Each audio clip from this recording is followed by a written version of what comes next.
As I said, my name's Nate. I work in admissions here. I also double dipped over in the School of Business. I got my undergraduate degree in 2009 with a Bachelor's of Business Administration, concentration in marketing and finance. And we've got my colleague here from the admissions office, Becky. Becky, you want to introduce yourself real quick?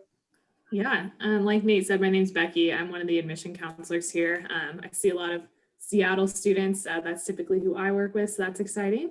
I'm also a graduate of the School of Business 2019, got my bachelor's with concentrations in marketing and supply chain, and I'm currently in the MBA program. So it was so nice the first time I went back. And then Nicole, she's a sophomore business student here at Gonzaga. Do you want to introduce yourself, Nicole?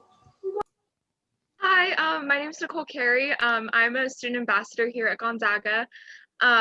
We put on a bunch of student panels, so you guys might see me there too if you join those.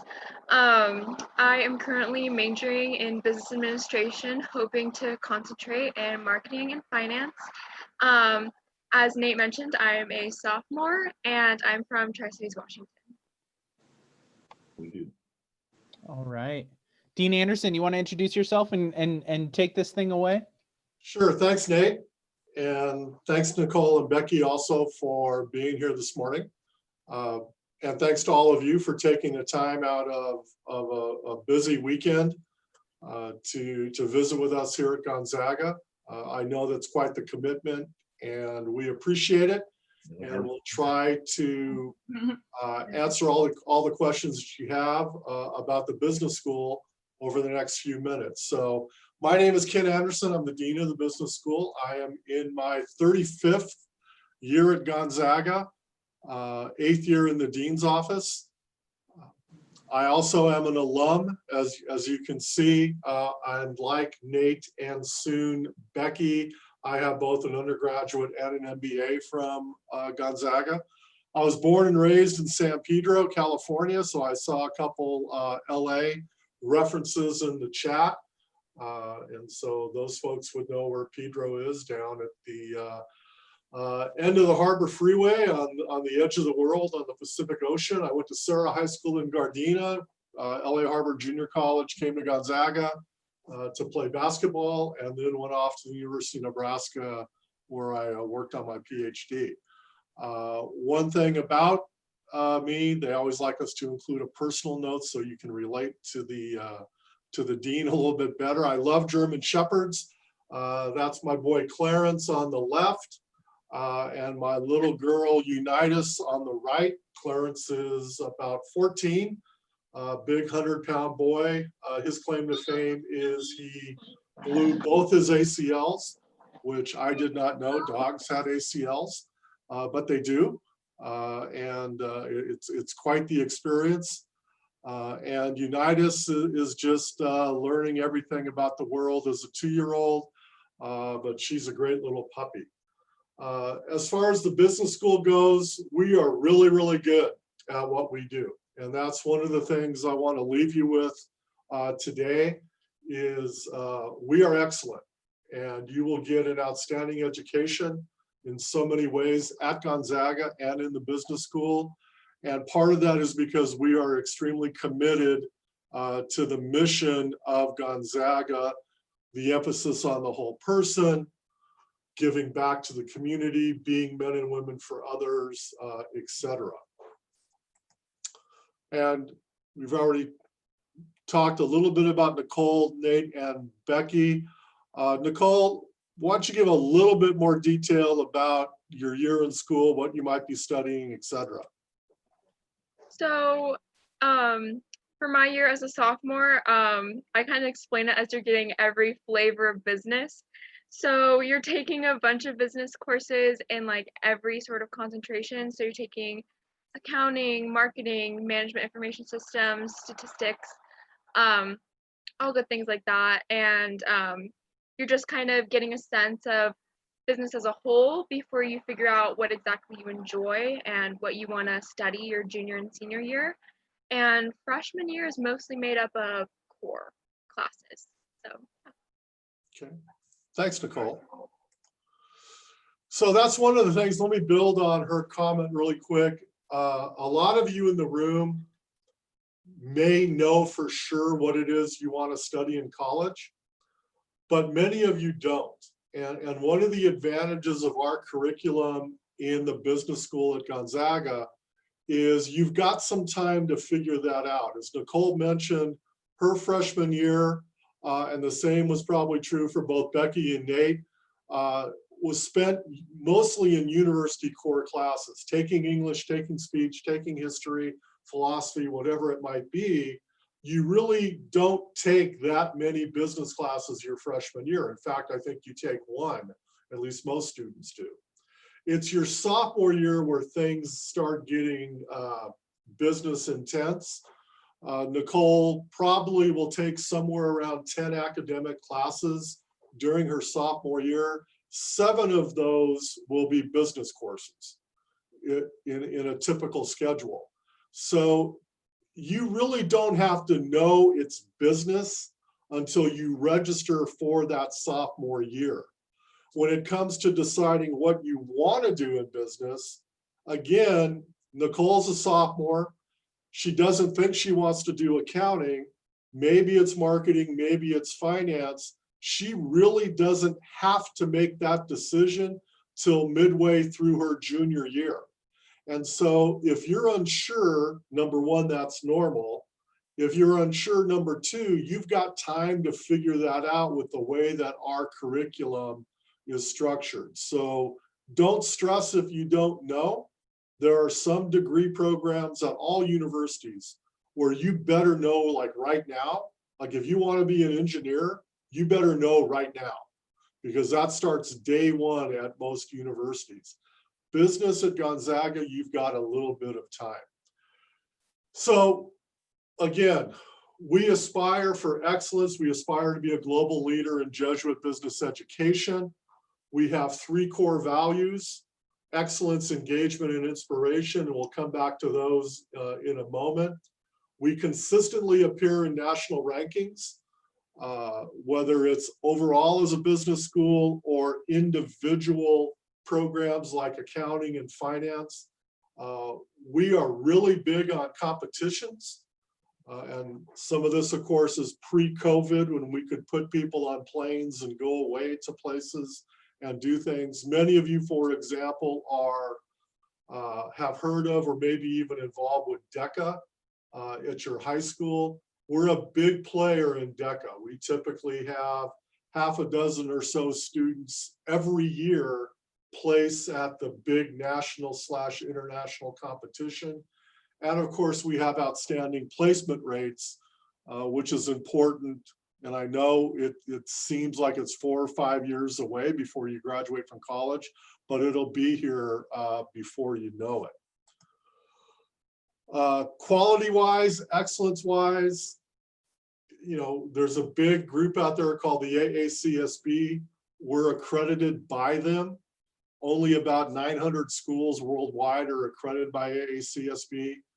What's really key about this in terms of quality and excellence, of that 900, which is a very small fraction of business schools in the world, less than 200 have joint accreditation in both business and accounting, and we are one of those.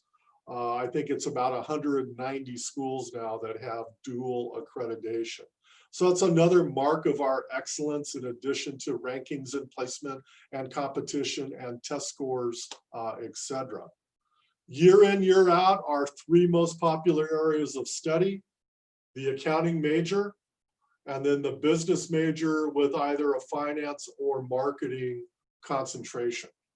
One of the things about our curriculum and its practical impact on all of you as students, and Nicole kind of talked about this in her intro, about half of our students in the business school do more than one thing. So they get a double major, they get a major and a minor, or they get a double concentration, say, in finance and marketing. And they do that usually within the 4-year period. Now, maybe they're bringing in some AP or running START type stuff. Maybe they're going to summer school a little bit, but you can do more than one thing And I guess that more than one thing would include study abroad if when we get back to that, and have that part of a traditional 4-year college education in the business school at Gonzaga. Okay. Any questions so far out there, Nate? We had one, but I know for a fact you're going to get to it later, and it's around internship. So I answered it in the chat, but you're gonna answer that question later on, I'm sure. Well, I am now, yeah. Okay, so one of the distinguishing things about us, and it's distinguishing in the sense of, quite frankly, if you're looking at Gonzaga and you're looking at a state school and you're comparing the educational curriculum and process and value, one of the things that makes us stand out and makes our alums so good at what they do is the core curriculum of the university. We are a really, really good business school within a great liberal arts institution. I can't tell you how many of our alums will tell me, hey, Ken, you guys did a great job teaching us that debits are on the left and credits are on the right. You did a wonderful job. I learned all about the 4 Ps of marketing or whatever it might be. But what really separates me from my peers at Amazon or Nike or Boeing or whoever it might be, I learned how to think, I learned how to write, and I learned how to communicate verbally at Gonzaga. And that's part of not only what we do, but part of what you get in the university core. So as Nicole referenced again earlier, her whole first year is in broad-based liberal arts type classes. You may not think they have any value to what you do in marketing or accounting or whatever it might be, but they really do, because they're helping you get better at those more global, universal skills and knowledge bases. And so we have a very, very strong core curriculum. You're going to spend about half your time in classes outside the business school. And it's a really, really central thing, as it says on the slide, to the development of our students. So, talked a little bit about our values, excellence, engagement, and inspiration.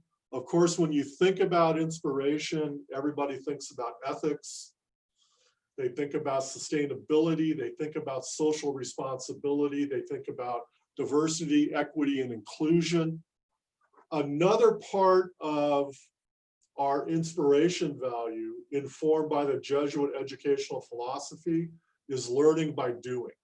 Okay, we want you out there doing things that complement what you're learning via PowerPoint or lecture, or right now, Zoom or Teams or something like that.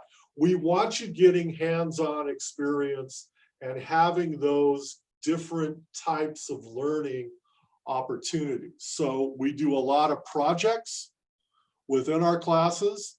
We have project-based classes. We have internships, and you can see there approximately 150 students a year take an internship for credit. And then we have lots of co-curricular activities like the new Venture Lab, which is part of our Hogan program. That's really a consulting opportunity. And then the Volunteer Income Tax Assistance Program, where our accounting students go out and actually prepare tax returns for folks in the community. And a typical year with the VITA program, 60, 70 students involved, process about 800 returns, generate over $1 million in refunds. And that type of experience, whether it's that, the NVL, the internships, the projects, we think is extremely valuable, okay? For 2 reasons. Number one, it gives you something to talk about in the job search. Everybody can say I had principles of accounting, everybody can say I had a finance class, etc. But do you have the ability to walk in and talk about an experience or throw down a white paper that you and your team completed as part of a project? Second, it gives you access to networks that you might not otherwise have. So again, for example, you can talk about the classes you took. You can talk about the projects or internships, et cetera, that you completed. And then you can say, and feel free to contact this senior manager at Washington Trust Bank or Boeing or whoever, and they can talk to you about my performance on this particular project. So we see that as really, really, really beneficial. And we want you as a student to do as many of those as possible. Let me give you a couple specific examples, and then I'll talk in more detail about internships. We have opportunities in the business school for our students to apply and be selected to sit on a board of directors. There's a credit union in Eastern Washington, Numerica Credit Union. We've had a relationship with them now for 3 years, I believe. They have 2 students from the business school on their board of directors at a time. Great opportunity to gain experience, meet people, something to talk about down the road in the career search. In one of our project classes last fall, we had students working with a local firm that is developing a software package that really focuses on employee motivation. Students did a wonderful job, made a great presentation to the CEO and top management team of the local firm. The local firm was so impressed with the job that the students did, they set up a presentation for the students in front of the Salesforce.org CEO. So these students not only presented here in Spokane to the organization, they presented down to Salesforce.org, their project, their work, etc. And we think that type of experience is invaluable to our students. Internships, one of the cool things about internships, they come to us through our Career and Professional Development Center. So you will be able to go to their website, see what sort of internships are available. They will come to us in the business school. Whether they come to us or they come to the Career Center, we put them out in a weekly email that our associate dean sends out, says check this, check that, check the other thing. But you can also go out and get one on your own. So Nicole's from the Tri-Cities here in Washington. Maybe she has a connection down there, a family friend, someone she's worked for, etc. She could figure out the requirements of our internships, work with that individual down in the Tri-Cities, and present that to us as a potential internship opportunity. So there's lots of different ways you can make internships happen. We think they're really important, and we would encourage our students to be able to do that. Study abroad, another big thing, although with COVID, that's a little bit on hold right now, right? But we have the traditional programs. You go for a semester. Florence is, of course, our flagship program as a university. Lots and lots and lots of business students go to Florence. I think we are the single largest source of students for the Florence program. They teach business classes on a regular basis. Once a year, we send over a Spokane business faculty member to teach in Florence. Why is that important? Because unless you're really goofing around, you should not fall behind if you go to Florence. So you can do study abroad and still graduate in 4 years. We also have faculty-led study abroad opportunities. Again, pre and I'm sure post-COVID. Those usually take place right after school is out in May. And we've gone to Europe, we've gone to China. We have lots of opportunities there for you to have that study abroad experience, earn some academic credit, dabble in international globalization types of things, and get that done in 3 or so weeks. And so that's an opportunity as well. How we doing, Nate? We're doing great. I was just adding some context to that idea of studying abroad, and I think some real strengths to that. If students don't have an opportunity to hear about it at another part of the preview day today, we're actually in the top 10 in the entire country for highest percentage of students who study abroad as a university, top 3 for students who study abroad for at least a semester. Almost 60% of our students will study abroad before they graduate here at GU. So this is a really, really strong program. And what Dean Anderson is talking about is that it's built into our deans, our faculty understand the strength of studying abroad. And so they make sure that your classes will transfer and that you're going to stay on track to graduate in 4 years. And the university thinks it's so important that we'll send your scholarships and financial aid with you to these programs abroad, thus subsidizing the cost. I always like to point out the fact that almost 60% of our students will study abroad before they graduate, and our 4-year graduation rate is still 80%. 80% of our students graduate within 4 years. So I was just adding that context in the chat. Yeah. And just so you don't get the wrong impression from Nate, it's not like we give you that money in a brown paper bag to take on the airplane with you. You know, it's just it's a wire transfer, right?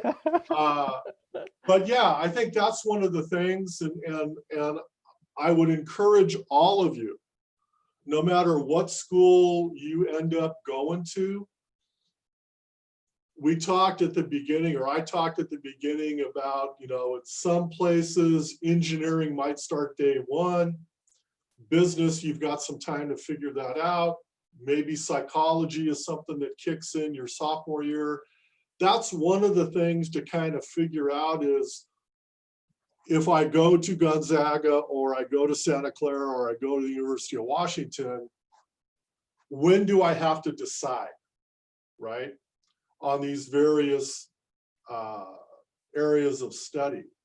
But the other thing is, if you want to study abroad, not necessarily narrowing down the country or the program, but talking with people early that's in your plans. So we have a wonderful woman. I'm sure Nicole had her as an advisor. I'm sure Becky had her as an advisor. Jane Hessian, our freshman advisor. Jane has been here probably about as long as I have.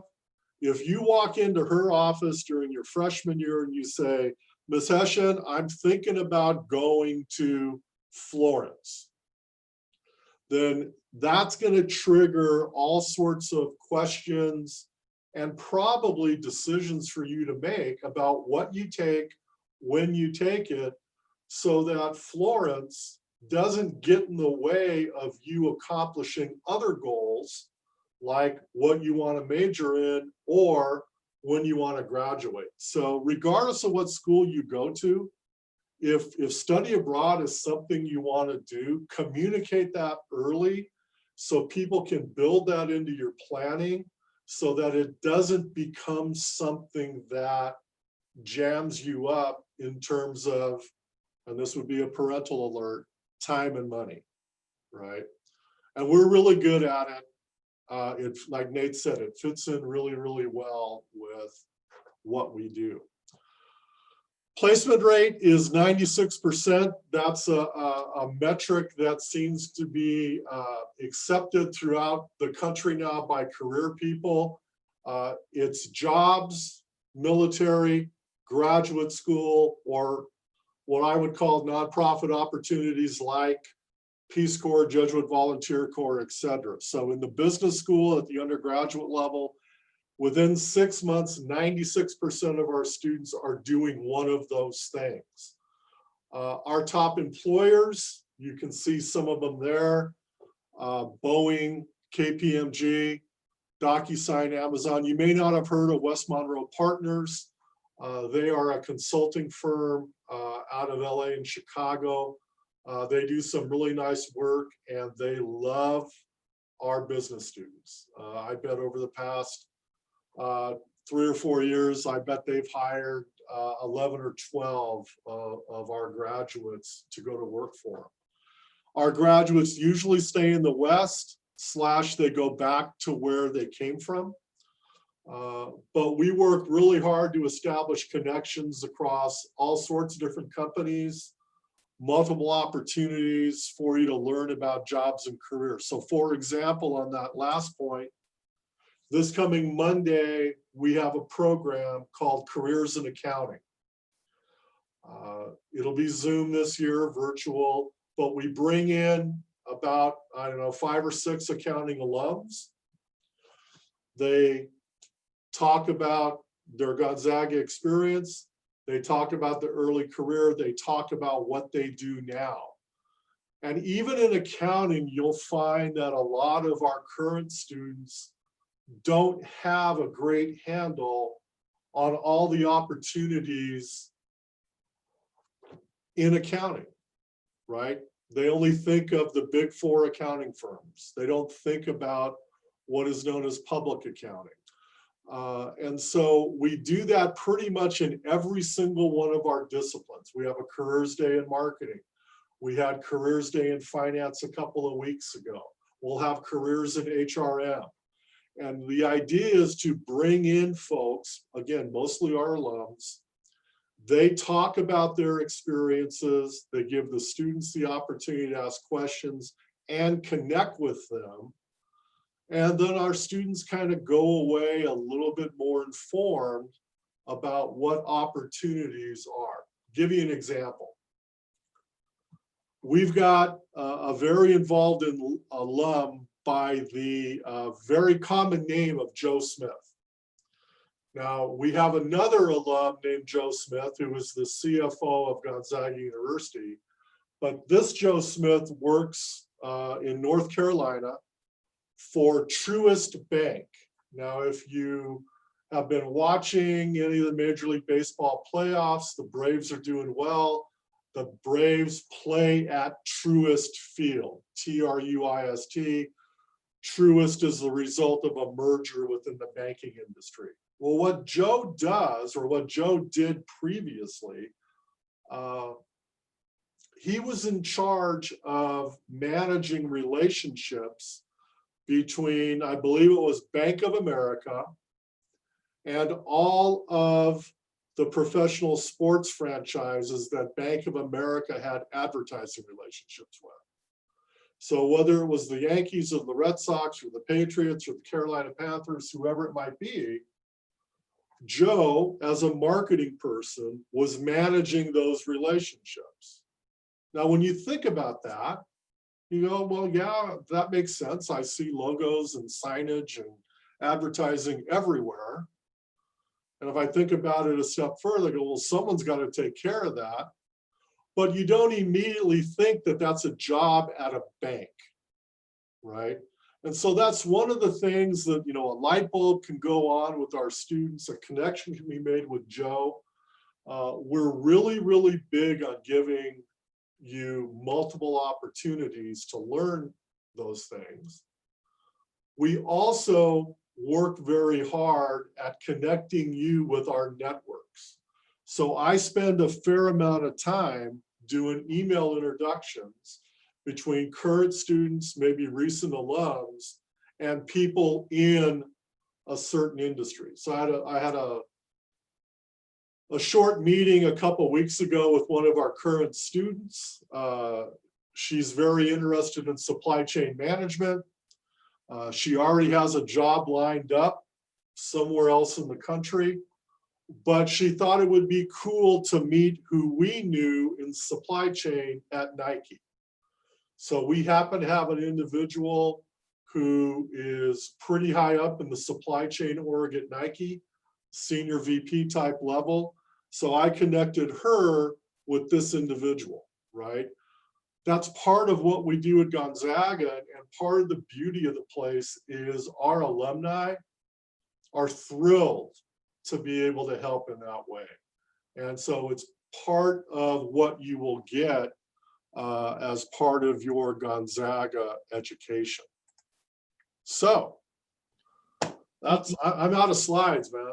Ken, I know you are not a highly competitive person. As a dean of a school of business, former collegiate athlete, I know that you're not too competitive, but if you were, you might be interested in the stat that just this last week, we reached out to our top 10 cross application, our top 10 competitor institutions. So that includes University of Washington, Santa Clara, Loyola Marymount, University of Oregon, Oregon State, University of San Diego, and others. And we compared our job placement rate, that success rate, to all of these our top 10. Do you know what school had the highest job placement rate of all of those top 10 competitors? I'm sure it was Gonzaga. It was Gonzaga. So just take that back to your faculty, all that hard work that y'all are doing. And for those of y'all in here, that idea of career placement, our School of Business and throughout the university, we take that really, really seriously. And our faculty are doing great work on it. Oh, thank you. All right, we've got some questions coming in. DJ asked, do you have to apply to a business school within Gonzaga, or do you just apply undecided and choose business? I'm happy to take this one if you want. Yeah, go ahead and start. Yeah. So what you're going to do is you're going to apply to Gonzaga and choose business as your major. We don't have that direct admit business program where you have to apply directly as a first-year student. You're going to take, Ken, is it still 6 courses that you need a 2.75 GPA in those 6 courses in order to take your upper division courses? Yeah, I don't want to bring up any scary moments for Nicole if she's going through that right now. But in your sophomore year, you take 2 econ courses, 2 accounting courses, business stats, as she mentioned, and then management information systems. We take the GPA in those 6 courses and use that to determine whether or not you move on to be able to take junior level courses in the business school. But it's not as onerous as it seems, number one. Number two, we don't have a predetermined number of students that we will take, and then we cut off enrollment in the business school. Some schools have that. If you can hit that 275 or get close, you know, and maybe you go to summer school somewhere, etc., you're going to be in the business school, whether there are 100 of your peers wanting into the business school or there's 800 of your peers wanting into the business school. We're going to give you that business school education. You mentioned earlier that a lot of our students do more than one thing. And a question came through, can students take courses, can they major in the School of Business while also getting a minor or taking courses in a different school like the College of Arts and Sciences? Absolutely. Nicole, have you thought about that, or do you know anybody doing that? Yeah, I've definitely thought about it. I'm bilingual in Spanish, and I've really considered doing a Spanish minor, just because I have a lot of credits coming in from high school that I didn't really apply or take the entrance exam. And I'm a sophomore, and I talked to my advisor, and she definitely said it's possible to and super feasible for me to get a minor in Spanish, even though I'm a sophomore, so it's great. Yeah, so there's not a big burden besides, of course, taking the classes to get a minor. Doing a double major is a little bit trickier. Say you want to major in business and major in psychology. The trick with that is you have to make sure you're doing the core requirements in both areas. And I think we have a requirement that you have to have 150 credit hours to do a double major across academic units. You probably would get there anyway. On top of the business, you're going to add in a 30 credit psychology major or something like that. But again, it's doable. It's doable. Awesome. Can you speak to a little bit about what like the culture within the School of Business is, or the community within the School of Business? Do business students do a lot together? Is it Is it I'm throwing up a softball. Is it more of a collaborative environment or a competitive environment? How would you describe that? I'll let Nicole go first on that Cool. one. I think the environment is excellent. We all meet in our business school building, which is Jepson, which is where a lot of us business students get together and see each other. There's a little coffee shop inside, which we all love, and it's a great environment. We have a lot of classes together, especially those 6 that the dean mentioned, and so it's definitely a really good environment. I have so many classes with the same people, and it's really good to go through this with them, and if you have questions you can connect with them too, so it's excellent. Becky, how about you? You got any memories of the culture and the climate? Yeah, I loved it. Yeah, especially when you get into those upper division classes, like I was a marketing concentration and a supply chain concentration. So especially once you get into those classes, you're going to know most of the people that are at those concentrations with you. And there's a lot of group projects junior and senior year as well. So I really loved it. I have a lot of good friends, and it's fun now that we're all in our careers, and I can see, them getting new jobs and cheering them on and things like that. So I loved it. It was a great community. And I guess the only thing I would add is there's not a lot of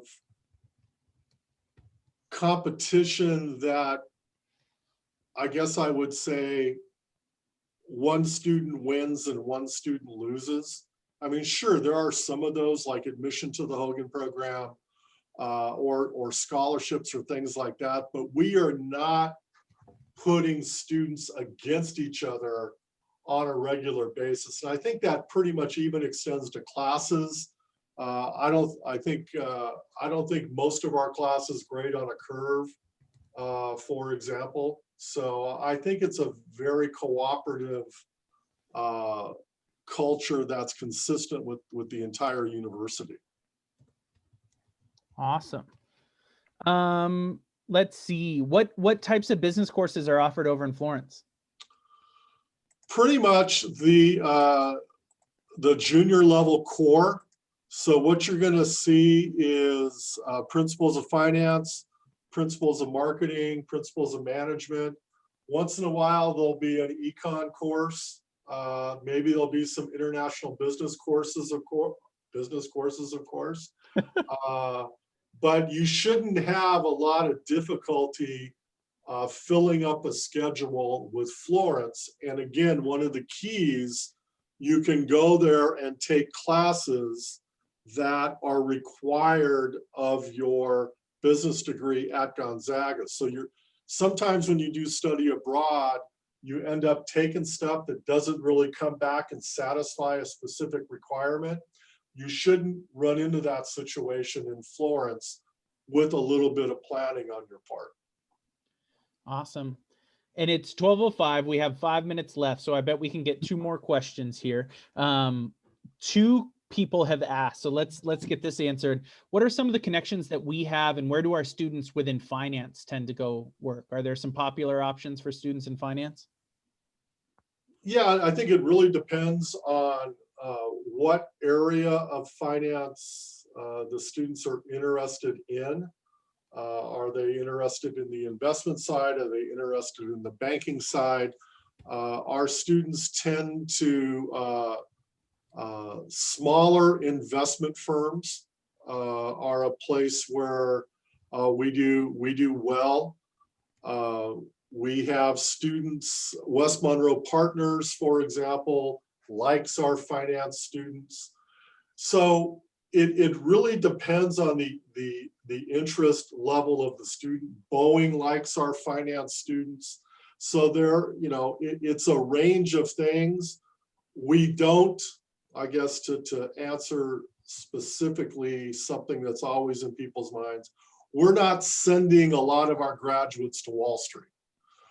We have alums who end up on Wall Street down the road, and we have a New York trek coming up in a couple of weeks, put together by, or a week or so, put together by our Career Center, where again, students have the opportunity to learn and interact with mostly our alums in finance on Wall Street, but we don't send a lot of students straight from the undergraduate world to the big investment firms like a JP Morgan, Goldman Sachs, et cetera, straight out of their undergraduate program. Awesome. And then the final question, you talked about DECA. There was a specific question around the Women in Business Club. I would love to speak to what opportunities there are specifically for women in business, or the mentorship or leadership that they have within our School of Business, as well as maybe some other clubs and organizations that are focused on business. Yeah, great question. So lots of competition opportunities, DECA being one of them. And I think most of you are familiar. DECA is usually kind of a quasi case-based sort of competition, and you go through successive rounds. There's a regional competition and then the national, the international. It's broken out by different areas or disciplines, and again, we do very, very well there. Other clubs and opportunities like that, we have competitions that students go to in strategy. We have competitions that students go to in entrepreneurship. We have competitions that students go to in ethics, and we have competitions that students go to also in finance. Most of those areas have clubs as well. We have a student managed investment fund. We have a finance class that has another investment fund. We have an HR club that's connected with the professional organization, the Society for Human Resource Management. And then, as you mentioned also today, we have a Women in Business Club, very, very, very well connected, in particular to our alums that are women, as well as our female faculty members. So lots of networking opportunities and connections can be had there as well. Awesome. Well, we are right at time. And so I want to thank Dean Anderson for joining us. I want to thank Nicole for joining us and adding a current student perspective. I want to thank you all for taking time